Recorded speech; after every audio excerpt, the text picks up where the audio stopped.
Shooting it raw? Yes. Shooting it raw. What a great start. Okay. So good. Oh, here we go. Okay. Now this is nice. This is great. So a photographer is standing on the bank of a river. The river is full on. Like, it's not very deep. It's overgrown with trees. You can see the plants on the Mangroves. riverbed. It's mangroves. Okay, mangroves. Yeah. And there's a boat with somebody kind of standing with a cowboy hat or whatever and a long sleeve, just standing on the back of the boat, just checking things out. Hanging at the back of the boat is a young girl in a bathing suit, holding on to the ladder, and you can see the fins, green fins, and right behind her is this bottlenose dolphin. Yep. Now, I didn't know that they hang out in rivers, so take us to school. What is this? It's actually it's called the Port River, and it's based in southern Australia. It's quite close to the capital city. It's actually an estuary. Okay. So it's saltwater, and it's mangrove lined, and it's also quite industrialised. That photo that you're looking at is part of the river that was not taken over by factories and boat building yards, etc. Part of the natural area. And hence it's a mangrove channel that you're looking at there. And Jock, this particular dolphin, used to hang around in this part of the river, which was artificially warmed by a local power station, actually, very warm water. And he was a solitary dolphin. He didn't hang out with any other dolphins. He just stayed in this one little area. And as you can see by that photo, he had a very deformed, damaged dorsal fin, caused by getting wrapped up in fishing line and nets many, many times that are cut into his flesh. And the chap standing on the boat is a man by the name of Dr. Mike Bosley, who is running the research program. And I was one of several people, young research assistants, who assisted him with the research and who got to know Jock over the years. And on that particular photo was Jock approaching the boat of his own accord. We never enticed him, never fed him, everything was done on his terms. He approached us on his terms. And we would interact with Jock, and he, as I said, he accepted us into his world without question. Remarkable, really, when you consider that this dolphin had been speared, had been caught up in fishing line and nets. Goodness knows what had happened to its mother. It was only a young dolphin. It was living in a heavily polluted environment with temperature, very warm water. And yet he accepted myself and the other research assistants fully. Now, if that isn't something accepting another entity whose species that has caused so much damage, amazing. So that taught me all about forgiveness and moving on. Right. Okay. I did an experiential expedition in the Azores where we went out into the water every day to take for cetacean research, so data analysis for whales and dolphins. And at one point, we're in the middle of the Atlantic, boats pitching up and down, and there was a massive pod of common dolphins that go by.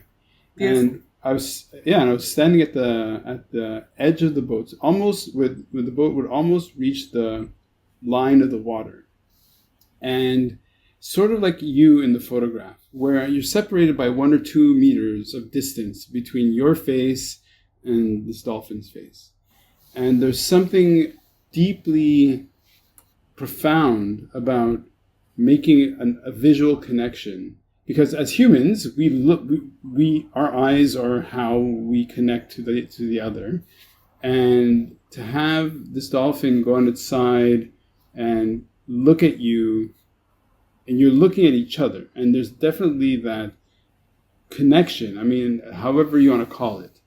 I think it's an acknowledgement of another sentient intelligent being. Yeah. Okay, so in a way, like in terms of therapy, therapy is kind of like you show up and you're the one who's opening doors and you're responding to what's being reflected back at you. So, like Jock provided this huge therapeutic channel for you to kind of learn and grow. And a lot of it was, say, projected. And in a way, it's what you needed at that time. Because, I mean, of all the choices you could have made, you made all the right choices to end up in the water with this dolphin right there on that day. So, what was the lesson that you were looking for when you got in the water with him? Well, I guess I wasn't looking for a lesson. When I first saw Jock, my very first time I saw him, firstly I couldn't believe it was a dolphin because he was so disfigured. But he seemed so alone. He was just circling this one boat around and around and around. He seemed so alone, so disconnected from the world around him in many ways, and certainly the other dolphins, and injured, obviously, and adrift somehow. That instantly resonated with me.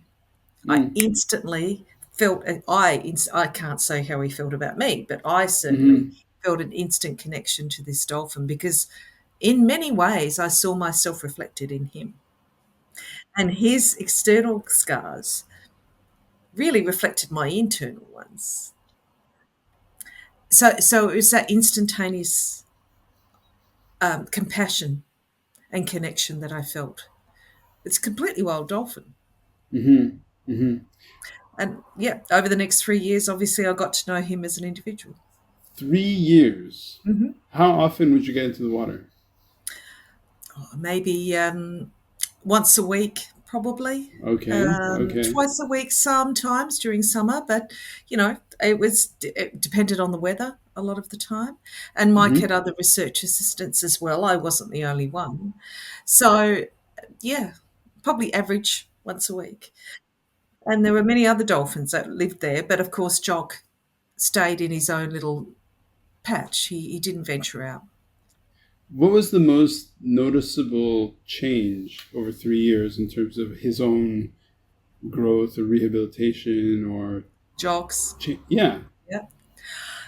Well, I'm certainly not making myself to be his therapist because I wouldn't make that sort of assumption at all. But one of the most amazing things was he used to love leaping behind the research boat in the wake of the boat, leaping high out of the water and just belly flopping back onto the water. And I'd always be worried that he'd land in the boat, but he never did. It was amazing. But he'd always stop at the edge of his home range. And we decided to try and use his love of leaping in the wake of the boat to try and help introduce him to other dolphins, get him out of his comfort zone. So over a period of time, and it was a period of time, we managed to lure him further and further out until one day a pod of dolphins approached us, and instead of hiding behind the boat, he joined them. Oh, okay. He actually ventured out from behind the boat and he joined them. That taught me a lot about courage and getting out of our comfort zone and the importance of bravery. I was so proud. I know that sounds a bit patronising, but I was really quite proud of him. And then one day we went out and we couldn't find Jock, and he was playing with another pod of dolphins. And he swam over to the boat and he turned on his side and looked at the three of us were standing in the boat. He turned on his side. We made eye contact, and he swam back to the pod. And I knew he was saying goodbye. And the three of us stood on the boat and we cried. It was a poignant moment. Thank goodness he had made dolphin friends. Okay, so the point of the podcast is, how do we make every second count? Life is going to throw hardship your way, generally not your choice. Usually you're shaped by wounds. For example, in his case, he gets his dorsal fin sliced, he gets speared, as you said. In your case, not to delve into your childhood trauma, but how do we pull back and share a lesson about either resilience or dealing with what life throws at us to keep going, right? Because it just so happens that yesterday I met a guy who I haven't seen in years, so I've eaten my fair share of bullshit in the past few years. And this guy, the parallels are so similar. And so the question is, okay, so what's the lesson that we can learn from your experience with Jock to sort of help people? There's a few probably. I mean, and I don't make myself out to be a therapist. Let me say that up front. But I think there are a few things that crappy things happen to everybody. Yep. And it's part of life. So it's inescapable. If you want to live life, the bad things are going to happen. And I think we just have to all accept that as part of life in some respect, as much as we don't want them to. But also, I think it's really important not to let your past define your future. And I've said that before, but it's very easy to get lost in the pain of the past and to lose yourself and in the bad things that have happened to you. But it doesn't have to be that way. You are not defined by what you did yesterday or who you were. In my view, you're defined by what you do now, which brings us back to the importance of just taking in this moment. And I think that's one of the things that Jock really taught me, was to appreciate the beauty of the moment. And it's very difficult to explain. It's not worrying about yesterday, not worrying about tomorrow, but just focusing on what's happening right now. Right. I'm really enjoying this conversation with you. And thank you. That's good. So I'm really trying to immerse myself in this moment with you, having this conversation, because it's kind of special. We're connected. It's miraculous. Yeah. And you love dolphins and I do. And how amazing that we've got this technology which allows us to do this. No, it's a miracle. Well, it's finding that amazement, finding that nugget of magic in a moment and just truly living it. I think Jock also taught me that I was okay. I was okay. I was actually quite worthy to hang out with, and I was okay to be around. Yeah. So that sort of level of acceptance is something that's very special, and I think it's important that we all accept one another and our scars and all of the bad things and all of the good things without judgment, without preconceived ideas. So Jock also, he taught me that. And I think the other thing is that we have to realise that we're all connected. All of us live on this planet. All of us are a part of the natural world. We are. Yep. We are.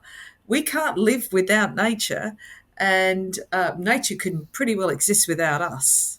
Absolutely. Right? But we are all connected, and I think it's about reestablishing those connections with the natural world, with other things on this planet, other living things on this planet, and instead of trying to separate ourselves all of the time. It's focusing on what we all have in common rather than what sets us apart from one another.